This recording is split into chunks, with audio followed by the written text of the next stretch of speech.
এই ছটি আসনের মধ্যে কেবলমাত্র মাদারিহাট ছিল বিজেপির দখলে।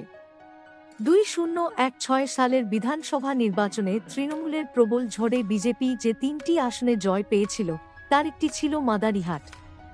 সেবার খড়গপুর সদর আসনে বিজেপির তৎকালীন সভাপতি দিলীপ ঘোষ ও বৈষ্ণবনগরে স্বাধীন সরকারের সঙ্গে মাদারিহাট থেকে ভোটে জিতে বিধানসভার সদস্য হয়েছিলেন বর্তমানে আলিপুরদুয়ারের বিজেপি সাংসদ মনোজ। 2021 সালের বিধানসভা নির্বাচনেও ওই আসন থেকে জয় পেয়েছিলেন তিনি। ঘটনাচক্রে সাংসদ মনোজই বর্তমানে বিজেপির আলিপুরদুয়ার জেলার সভাপতি। তাই এই হারে প্রশ্নের মুখে পড়েছে তাঁর নেতৃত্ব। এমন একটি আসন হাতছাড়া হওয়ায় স্বাভাবিকভাবেই হতাশ বঙ্গ বিজেপি। গত লোকসভা নির্বাচনে মাদারিহাট আসন থেকে 1,000-এর বেশি ভোটের ব্যবধানে এগিয়েছিলেন বিজেপি প্রার্থী মনোজ। সেই কেন্দ্রেই উপনির্বাচনে হারতে হয়েছে 2,8,168 ভোটে।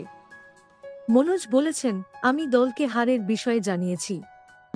এছাড়াও কোচবিহারের বিজেপি বিধায়ক নিখিল রঞ্জন দে এই নির্বাচনের দায়িত্বে ছিলেন। তিনিও তার মতো করে